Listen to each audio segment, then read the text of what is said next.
Magpakabait ka rito kay Ate Sandra mo. Huwag mong pasasakitin ang ulo ng pinsan mo at mag-aaral ka mabuti.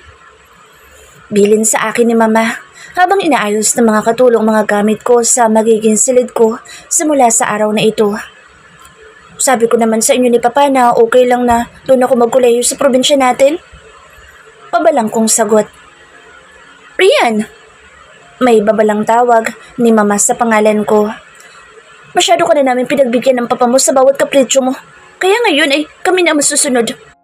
Oh, paano nyo na ako masasaway niyan ngayon? Ang layo ng asyenda sa Salazar mula rito. Hindi nagpapatinag kung tanong. Maldita ako since fetus kaya nakasanayan ko ng sagot-sagutin si Mama. Maipit kong naikuyo ang mga kamao ko nang maalala ko kung bakit nawalan ako ng paggalang sa babaeng kaharap. Hindi siya ang totoo kong ina. She's my stepmother. Siya man ang nag-alaga sa akin simula nung bata pa ako at siya ang namulatan kong ina ay magkaibang dugo pa rin ang nananalaytay sa mga ugat naming dalawa. I'm not related to her in any way other than our last name. Salazar, the most powerful clan in the southern part of the country. Kung ang norte ay pinagaharian ng pamilya Aldovino, ay hawak naman ng pamilya ko ang katimugan at itong babaeng nasa harapan ko ay isang gold digger na gustong dumikit sa pamilya ko. Dati ay kinikilala ko pa siyang ina noong hindi ko natuklasang kirida siya ng sarili kong ama noong nabubuhay pa ang totoo kong ina at pinakasalan pa siya matapos mamatay ng ina ko, kakapanganak sa akin. Hindi ko makapaniwala na hinayaan ng ama ko na arugain ako ng babaeng kinasusuklaman ng totoo kong ina. Kung hindi ko lang nabasa ang naiwang diary ng mommy ko, ay hindi ko matutuklasan ang lahat ng mga sekreto nila. Oo, at alam kong pangalawang asawa na siya ni Papa at hindi siya ang nagsilang sa akin pero minahal ko siya dati bilang totoong ina. Gumuho ang mundo ko nang malaman ko ang totoo at noon ko lang napagtuunan ng pansin kung bakit walang larawan sa bahay namin ang namayapa kong ina. Gayong naging dekorasyon sa isang panig ng bahay ang mga portrait ng namayapa naming mga kamag-anak. It's because of this war. Binuran niya ang alaala ng ina ko sa mismong pamamahin namin. Maging ang mga kapatid ko ay inilihim sa akin ang totoo. Tanggap na tanggap nila ang babaeng ito, gayong iyong totoo naming ina ay naging miserable noong nabubuhay pa ito dahil sa relasyon ng ama ko rito. Rian, please, huwag mo nang pasakatin palalo ang ulo ng Papa mo. Malumanay niyang pakiusap sa akin. Mataman ko siyang tinitigan. Hamak na mas bata siya sa ama ko at kaedad lang niya ang panganay kong kapatid na babae pero kakatuwang wala silang anak sa loob ng ilang taon nilang pagsasama. Karma na siguro sa kanya dahil sa ginawa niyang pakikiapid sa taong may asawa. I really hate her. Hindi pa niya alam na alam ko na kung ano siya bago naging si Mrs. Salazar. Wala pang nakakaalam na natuklasan ko na ang relasyon nila ni Papa noong nabubuhay pa ang unang asawa nito na siyang ina ko. Mama, mapakla kong tawag sa kanya. Isang insulto sa namayapa kong ina na tawagin kong Mama ang kaharap at mismong ama ko pa ang may gusto noon. Huwag kang mag-alala, hindi lang naman ulo ni Papa ang bala kong pasakitin. You're being difficult. Nakukonsumin niyang bulalas. At least, I'm still not worrying around. Sarkastiko kong tugon na ikinapatda niya. Rian Salazar, what's your mouth? Sindak niyang bulalas. Oh my God, what's happening with you? Is this still a phase of growing up? You'll be turning 24 next month, so you're far from being a rebellious teenager. Don't lecture me, Mama, because you're not my real mother. Mapanguyam kong sagot. Nakita ko ang pagkawala ng kulay sa full make-up niyang mukha. Sa kabila ng maayos na pagkakalagay ng kolorete rito ay nahahalata pa rin iyon. Rian! Hindi makapaniwala niyang usal. Ito yung unang beses na diretsahan ko ipinamukha sa kanya ang relasyon naming dalawa. Bago pa siya makapagkomento ay taas no ko siyang iniwanan. Ayokong magtagal sa isang lugar kasama siya. Lalo akong sinasapian ng kamalditahan. Malaki ang bahay ng pinsan ko si Sandra. Hindi dahil isa itong Salazar kundi dahil isang Aldovino ang asawa nito. Mula sa South ay ipinadala ko ni Papa dito sa Norte upang ilayo sa impluwensya ng mga nakakasama kong grupo doon. Akala nila ay iyong mga barkada ko ang bad influence sa akin. Ayaw nilang tanggapin na ako yung nag-iimpluwensya sa mga ito upang pumasok sa mga nasangkutan naming gulo. Ilang eskandalo rin ang kinasasangkutan ko at yung panghuli na nagtulak kay Papa na ipadala ko rito sa bahay ng pinsan ko ay yung involvement ko sa isang governor ng probinsya namin. Wala mang katotohanan ay hindi ko pinabulaanan ang kumakalat na intriga na may relasyon ako sa governor ng probinsya sa kabila ng pagiging may asawa nitong tao. My father was livid and I'm loving every minute of it. He's doing his best to protect my virtue while I'm trying to make the situation more scandalous. Kung ang pagkasira ng imahe ko magiging daan upang makaladkad ko sa kahihiyan ang magaling kong ama ay wala akong pakialam. Gusto kong ipatikim sa kanya ang kahihiyan at sakit na nararamdaman ng sarili kong ina. Walang nagsasalita at walang kumondena sa ginawa niyang pagpapakasal sa kanyang kabit matapos mamatay ang asawa niya dahil sa kapangyarihan niya. Pero sinisiguro kong dadanas siya ng sakit at kahihiyan. Totoo ngang ang taong pinakamamahal mo ay ang magbibigay sa iyo ng sobrang sakit at kabiguan dahil yun ang nangyari sa ina ko. Alam kong may espesyal akong lugar sa puso ni Papa at maging sa kirida niya kaya ibabalik ko sa kanila ang ipinaramdam nila sa namayapa kong ina. Kung sana hindi nalungkot iyon totoo kong ina no ipinagbubuntis ako, ay sana hindi ito nahirapan noong ipinanganak ako at sana kasama ko pa rin ito ngayon. Pinagkait sa akin na maramdaman ko ang pag-aalaga ng tunay kong ina dahil sa kanilang pagiging makasarili. Dinala ako ng mga pako sa balcony ng bahay na nakatunghay sa likurang bahagi nito. Malawak na hardin ang matatanaw mula doon, kung saan ay karugtong ang malaking swimming pool. Ipinapaalala sa akin na lunti ang paligid ng Hacienda Salazar na kinalakhan ko. Aaminin ko man o sa hindi ay namimiss ko ang lugar na iyon ngayong nandito ako sa malaking syudad. Pabalik na sana ako sa loob ng mahagip ng tingin ko, ang pares ng mga matang nakatingin sa direksyon ko. Eros Aldovino, ang seryoso at hindi marunong umiti na asawa ng pinsan ko. Kahit malayo ito sa akin ay ramdam ko ang nanonood nitong mga titig na para bang binabasa niya ang pinakatatago-tago kong lihim. Marahas akong napabugan ng hangin at pilit na kinakalma ang nagkakagulo kong damdamin. Hindi ako malapit sa pinsan ko kaya wala din akong alam tungkol sa asawa nito, maliban na lang sa pagiging kilalang tao nito sa larangan ng negosyo. Maging ang ama ko ay hinahangaan ng isang Eros Aldovino. At laging bukang bibig kung gaano kaswerte si Ate Sandra upang piliin itong pakasalan. Kung pagbabasehan ng itsura ni Eros ay masasabi kong ang naka-jackpot si Ate Sandra.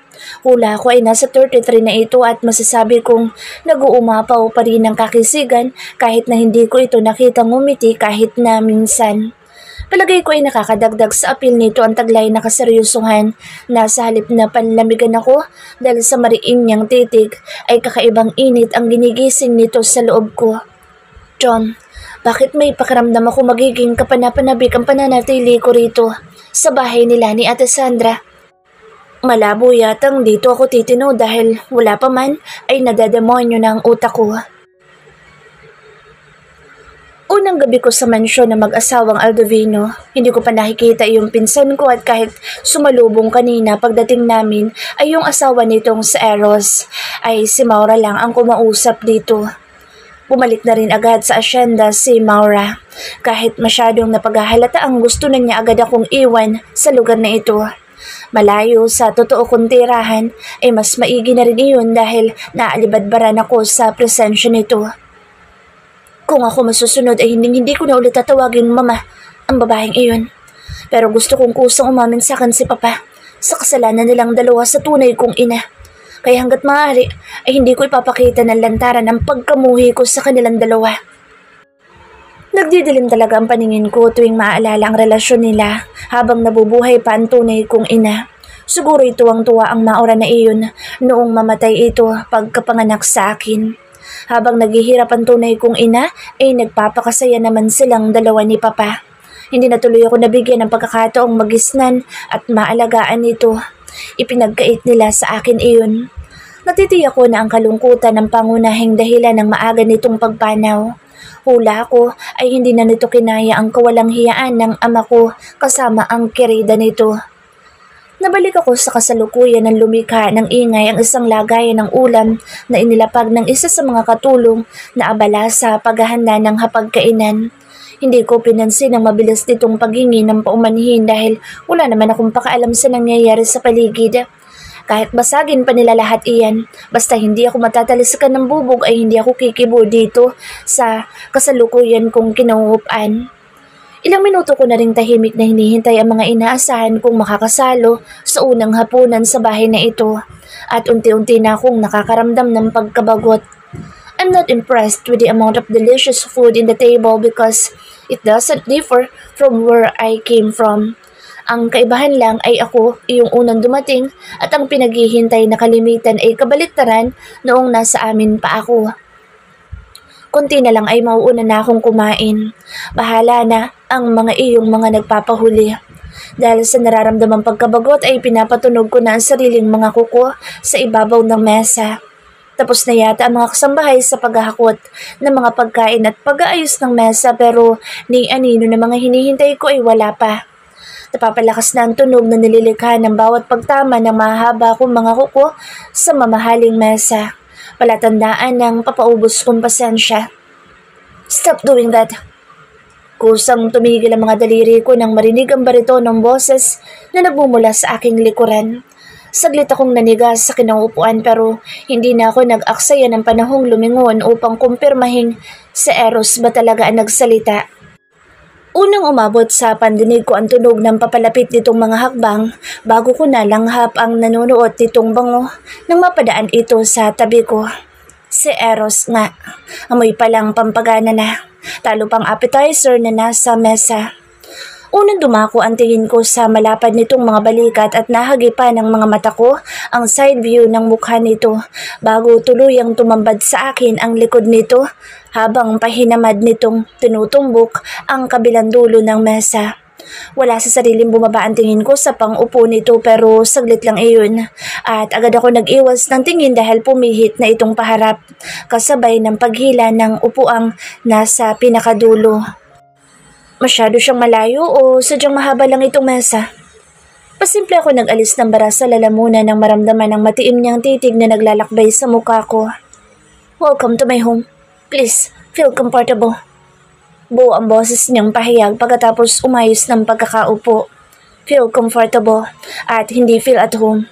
Sa lamig ng boss niya ay hindi ko masabi kung bukal ba sa kanyang loob itong pagpapatira niya sa akin dito o napipilitan lang siya. Lihim akong napasinghap ng tinangka kong salubungin ng mga mata niya kaya mabilis din agad ako nagbaba ng tingin. He is intimidating kahit medyo malayo siya. Let's eat. Ayaw niya sa akin. Nang aksidente ako nagtaas ng tingin ay nagkasalubong ang mga mata namin at iminuwestran niya ang mga nakahaing pagkain sa aming harapan. Si Ate Sandra. Pasimple kong tanong. Hindi ba natin siya kasabay?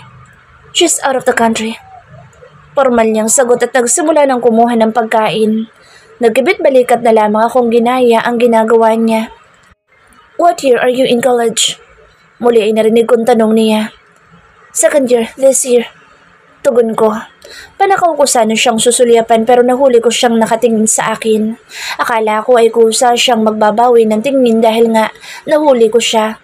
Pero mukhang wala siyang pakialam doon na patuloy lang na nakatitig sa akin ng matiim. Biglang uminit ang pisngi ko, kaya ako na iyong nag-adjust at baka kakapusin pa ako ng hininga dahil lang sa mga titig niyang tumatagos yata hanggang kaluluwa. How old are you? Ako lang ba o sadyang kakaiba ang kiliting hatid ng boss niya sa katawan ko na hindi ko kayang baliwalain? Binibiro lang yata ako ng pandinig ko. I'm turning 24 next month. Formal ko sagot sa kabila ng pagkakagulo ng laman loob ko. Nang magsimula na siyang sumubo ay tsaka lang din ako kumain. Hindi ko maiwasang palihim siyang pagmasdan habang kumakain. His every move is meticulous but very masculine.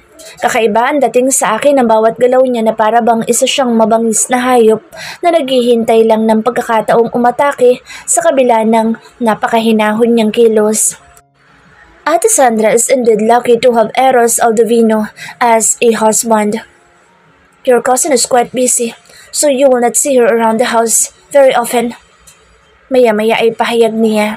Mutik na niya akong mahuling nakatingin sa kanya. Mabuti na lang at maagap kong naituon ang atensyon sa kinakain. If there's anything you need, just tell me. Pahabol niya sa naunang pahayag na nagpaangat sa mukha ko. Anything? Wala sa sarili kong usal. Nagtagpo ang mga tingin namin at kahit anong pilit ko ay hindi ko kayang hulaan ang tumatakbo sa isip niya. Pumupurol na yata ako. Dati naman ay mabilis kong nahuhulaan ang iniisip ng mga nakakaharap ko pero pumapalya ako pagdating kay Eros. Siguro ay naninibago lang ako dahil minsan lang ako makaranas ng katahimikan habang kumakain.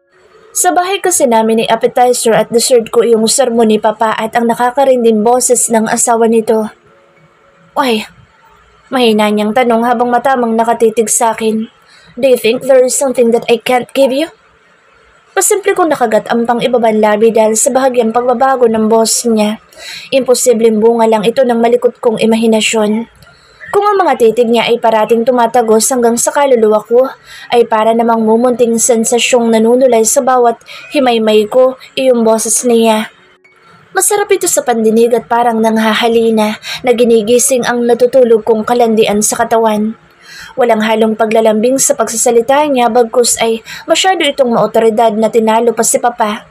Pero isang salita lang nito ay ramdam ko na walang reklamo kung mapapasunod. Nakakabahala man ang mga sumasagis sa isip ko pero gusto kong malaman kung hanggang saan ang mga ito. May mumunting kuryenteng tumutulay sa kaugatan ko at hindi ko mapigilang manabik na marinig mula sa kanya ang pangalan ko. Partida, boses pa lang iyan pero handa na akong bumigay. Bakit wala pa kayong anak ni Ate Sandra? Bigla ay naisipan kong itanong upang ikalma ang sarili. Gusto kong mag-change topic na kami. Ayoko magpadala sa mga bagay na tumatakbo sa marumi kong utak habang nasa hapagkainan kami kahit na iyong kaharap ko ay ang laman ng pantasya ng bawat kababaihan. Hindi ako maiinggiting tao pero sa pagkakataong ito ay yun ang nararamdaman ko kay Ate Sandra. Kung ganito ang asawa ko ay hindi ako aalis sa tabi nito at hindi ko ito hahayaang matitigan ng matagal na ibang babae. It's her choice. May kadiinan niyang sagot. Hindi nakaligtas sa paningin ko ang pag-igting ng panga niya bago naging blanco ulit ang ekspresyon sa kanyang muka. Wala yatang ikinapangit ang lalaking ito sa kahit na anong anggulo. Iyong ipinapakita niyang kalamigan at kawalang bahala ay lalong nagpasidhi sa kagustuhan kong subukin kung hanggang saan niya iyon kayang panindigan. Nasa tamang edad na kayo upang magkaroon ng kahit isa lang. Nananantya kong sabi habang nilalabanan ang mga titig niya. Hindi siya sumagot sa halip ay pinagpatuloy lang ang paninitig sa mukha ko. Gusto niya yata akong tunawin gamit ang kanyang mga mata. Wala siyang kamalay-malay na ginagatungan niya lang iyong namumuong mali siya sa utak ko. Anyways, it's none of my business so we tried. Putol niya sa pagsasalita ko. But to no avail. We underwent some tests and we're both healthy. But we're not blessed to have even one child. So we stop trying and let the fate decides. Bakit hindi niyo subukan yung mga makabagong paraan? Question ko. Sayang ang genes niya kung hindi rin naman niya pararamihin. I want to do it in a natural way with no interventions from the medical field. Kahit ako rin naman, gusto ko sa masarap na paraan gumawa ng bata pero hindi rin naman masamang subukan iyong artificial way, lalo na at medyo nahihirapan silang bumuo. Nakapagtataka namang pareho silang healthy tapos walang nabubuo, gayong iyong iba nga, hindi plinano at halos sikaho sa buhay pero sunod-sunod na nakabuo. Total wala pa naman kayong anak, ampunin mo na lang ako. Nakangisi kong question kapag kuwan. Para sasakitin ang ulo ko katulad ng papa mo? Nakataas ang kilay niyang tanong. Baka mapabilis ang pagtanda ko sa'yo. Isang maliit na ngiti ang nakita kong sumilay sa gilid ng mga labi niya na nagpagaan sa paligid at bigla-bigla ay naglaho ang tensyon sa pagitan namin. Ang tanging hindi nawala ay ang mainit na pakiramdam na kumikiliti sa bandang puson ko. Okay lang yun. Mas gwapo ka naman kaysa papa ko. Pabiro kong tugon. At masarap ding pagnasahan kahit na asawa na siya ng sarili kong pinsan. Mas stricto nga lang ako kaysa papa mo. Really? Kunwari ay gulat kong tanong kahit ang totoo ay matagal ko nang alaman tungkol doon. Kaya nga dito ako pinatapon ni Papa. Laganap sa buong pamilya namin kung gaano kahigpit pagdating sa lahat ng bagay ang isang Eros Saldovino. Tanging asawa lang nito ang nagtangkang sumuway sa kanyang desisyon pero yun nga, hanggang pagtatangka lang.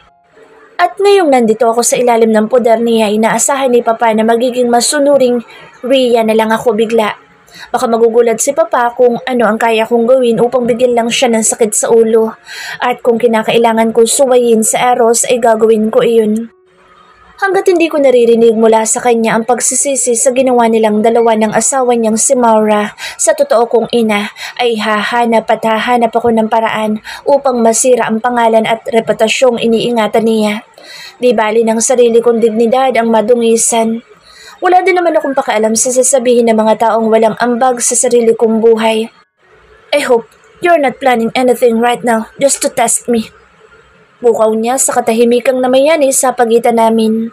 Isang ngiti ang hinayaan kong gumuhit sa mga labi ko dahil sa narinig. Maingat ko ibinaba ang hawak na kubyertos at matapang na tumitig sa kanya. Bakit ko nga ba kinokontrol ang sarili sa harapan niya gayong hanap ko naman na iskandalong pwedeng kumaladkad sa buo kong angkan sa kahihiyan? And I just hope that you can handle me, kuya. Makahulugan kong pahayag. Just let me do my own business at wala tayong magiging problema. I commended you for being frank and not telling that to my face in my own house. Tumatango-tango niyang tugon. I couldn't say if you're brave or you just like to invite trouble. I am both. Mayabang kong sagot. And I'm glad. Paanas niyang usal. I'll have all the reasons to punish you accordingly. I'm also glad that you're just my cousin's husband. Hindi nagpapatalo kung wika.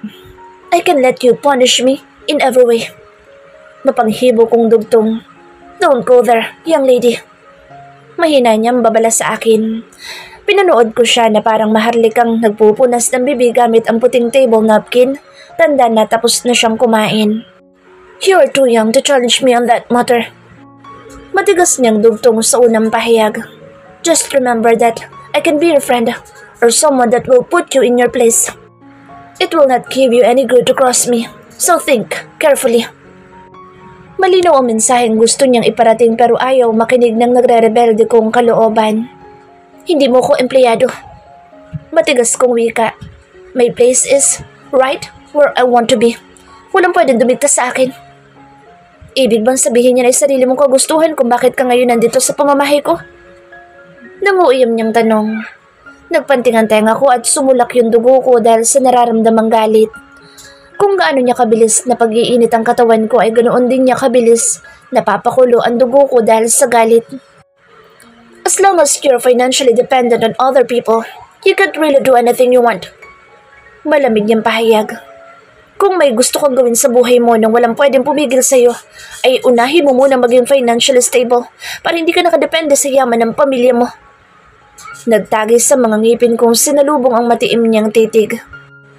Financially independent? Para ano?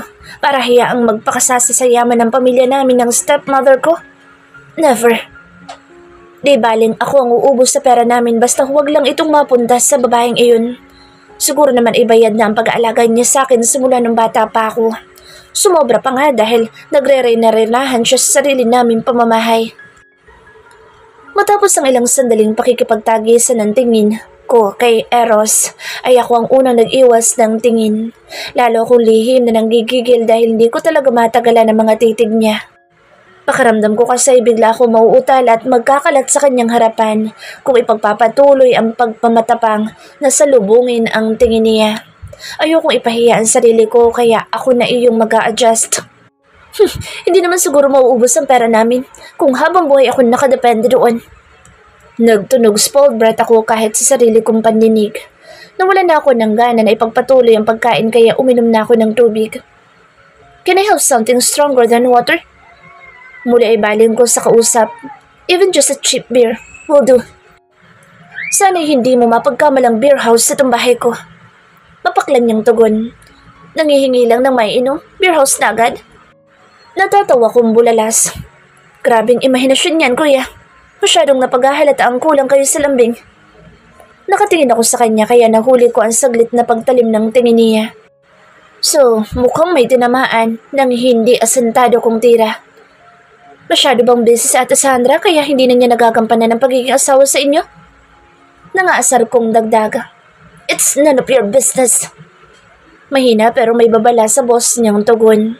Hindi na ako tinatabla ng kahit na anong babala dahil ilang beses ko nang naririnig kay Papa ang lahat ng klase. Kaya sinantabi ko ang maliliit na warning na umuukil-kil sa isip ko. Wala naman sigurong pinagkaiba si Eros kay Papa. Pareho silang dinadaan sa paninindak ang mga bagay na hindi nila kayang makontrol. Kung meron mang konting kaibahan ng sitwasyon ay ito yung kakaibang excitement na ginigising sa akin ng mismong presensya ni Eros. Kahit nagsasagutan na kami at ginagalit na niya ako, ay hindi pa rin iyon naging rason upang humupa ang namumuong init sa puson ko. Habang tumatagal nga inaalis na ang inhibition ko sa katawan at nagiging pangahas na ako katulad ngayon. Wala sa plano pero natagpuan ko ang sariling naglalakad papalapit sa kinauupan niya. Walang imik siyang nakamasid sa bawat takbang ko at karagdagang sensasyon ng hatid noon sa katawan ko. Inaasahan ko na sisisandahin niya ako pero nanatili siyang tahimik pero nakatutok. Ngayon ko lang naranasan iyong pakiramdam na maging sentro ng atensyon ng isang tunay na lalaki at hindi ng mga binatang kaedad ko na wala pang kayang ipagmalaki. Iba sa Eros sa lahat ng iyon. Siya ay yung taong kaya akong paamuhin gamit ang sarili niyang paraan pero hindi niya pa alam iyon. Hindi rin iyon magiging madali lalo na at buong buhay akong naging dominante at nasusunod ang sariling kagustuhan. Kaya ka siguro bugnutin at parang hindi marunong umiti dahil napabayaan ka ng asawa mo. Nanunoy akong pagpapatuloy nang makalapit na ako sa mismong tapat niya. Hindi ako magugulat kung isang araw ay may ibang babae ka na. Kawawang Ate Sandra. Pare-pareho lang naman ng mga lalaki. Parang si Papa. Ipinagpalit iyon tunay kong ina at pinakasalan pa iyon dating kerida. Makauna mo pang mabuntis sa ibang babae niyan kasi sarili mong asawa. Patuloy kong sabi. Hinihintay kong mag-react siya sa lantaran kong panunuya. Malabong mangyari ang sinasabi mo dahil wala pa ako nakikilalang hihigit sa ate mo. Kalmado niyang tugon. Hindi ko pinahalata ang pag-iinit ng ulo ko dahil sa kawalan niya ng reaksyon. Dubagdag pa na para na rin niyang ipinamumuka sa akin na maging ako ay hindi kayang pantayan sa Ate Sandra. Minsan na rin akong kinumpara ni Papa kay Ate Sandra, kaya hindi ko mapigilan ang lalong pagsiklab ng galit sa loob ko. Ano ba ang katangi-tangi kay Ate Sandra?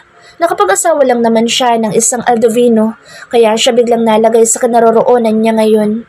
At ang Aldovino na iyon ay itong kaharap ko ngayon. Huwag kagad magsalita ng tapos. Makahulugan kong wika. Malay mo, nandyan lang sa tabi-tabi ang hinahanap mo. Wala akong ibang nakikitang nasa paligid ko ngayon. Hindi kumukurap niyang komento. Tinutukoy mo ba ang sarili mo?